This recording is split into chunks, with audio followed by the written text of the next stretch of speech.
Hello বন্ধুরা, good morning. স্বাগতার বাগানবাড়ি চ্যানেলে তোমাদের সবাইকে স্বাগত। আজকের ভিডিওতে আমি তোমাদের দেখাবো অনলাইন সাকুলেন্ট গাছ কেনার পর কিভাবে তোমরা পটিং করবে, কেমন সয়েল মিডিয়া ইউজ করবে আর কেমনভাবে যত্ন করবে যাতে গাছগুলো খুব ভালো থাকে।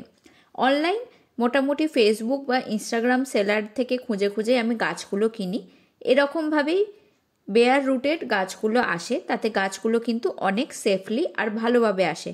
পটিং করা গাছও অনেকে সেল করে, কিন্তু সেগুলোতে গোড়া পচে যাওয়া বা ফাঙ্গাসের প্রবলেম থাকতে পারে। তাই জন্য সাকুলেন্ট বা ক্যাকটাস জাতীয় গাছ বেয়ার রুটেড এরকমভাবে কেনাই সব থেকে সেফ। এবার আমি এই গাছগুলোকে আস্তে আস্তে আনবক্স করে নিচ্ছি।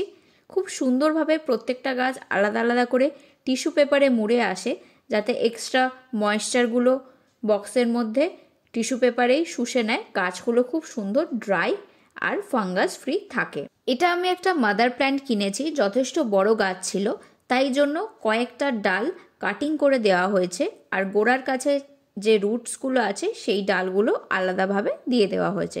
এতে কোনো সমস্যা নেই, কারণ কাটিংগুলো থেকে এই সময় শীতকালে খুব সহজেই রুটস চলে আসে। ছোট ছোট যে গাছগুলো আমি কিনেছি সেগুলো একদমই ছোট মাটির টবে আমি বসাচ্ছি।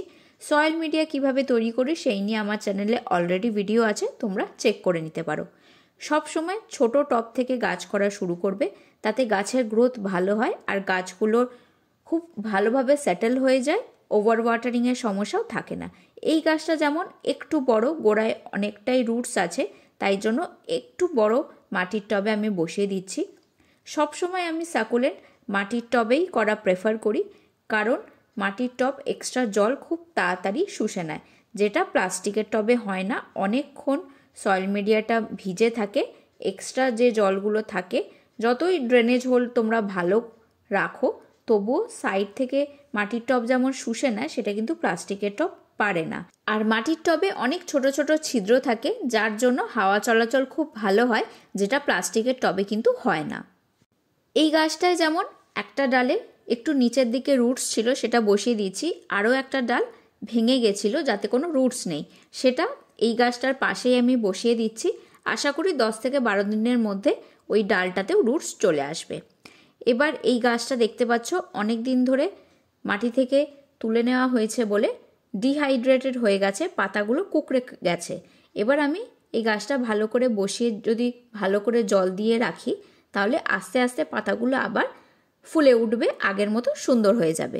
মোটামুটি সবকটা গাছই আমি আলাদা আলাদা টবে বসিয়েছি, তবে এই গাছটাকে আমার পুরনো একটা টবের মাঝে ফাঁকা জায়গা ছিল সেখানে বসিয়ে দিচ্ছি।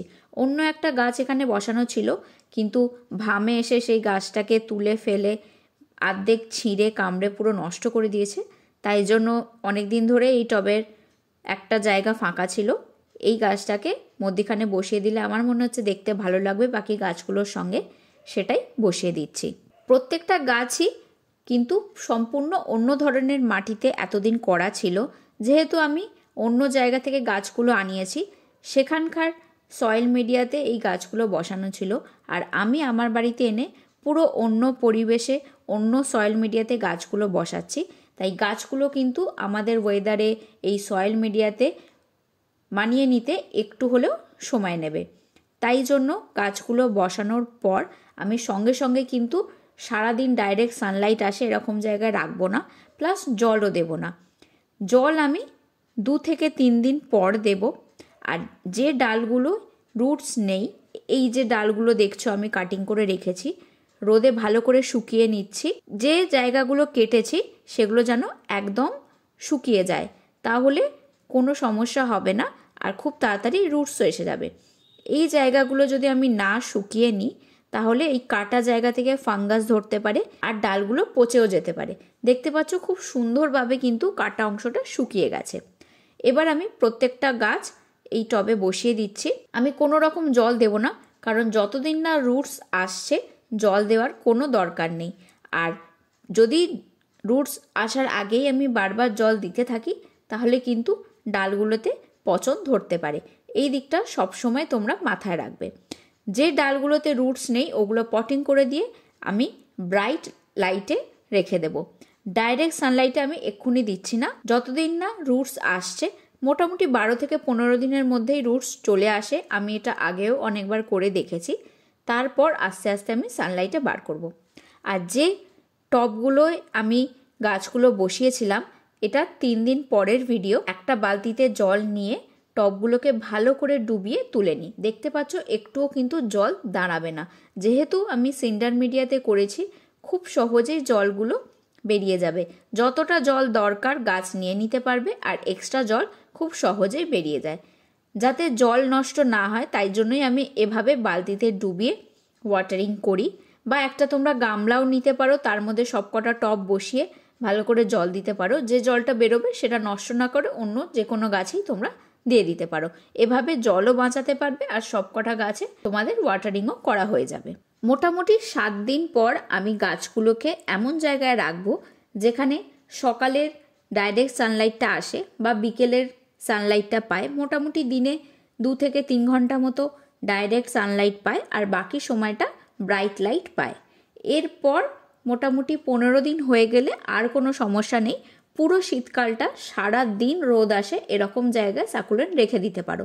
তাতে গাছগুলোর কালারও খুব ভালো হয় আর গ্রোথও খুব ভালো হয়। তারপর যখন আস্তে আস্তে গরম পড়বে তখন পরিচর্যা চেঞ্জ হবে। যতদিন ঠান্ডা আছে তোমরা এভাবেই প্রত্যেকটা সাকুলেন্ট গাছকে ভালো করে রোদ খাইয়ে নিও। তো আজকের ভিডিওটা এখানেই শেষ করছি। পরের ভিডিওতে খুব তাড়াতাড়ি দেখা হবে।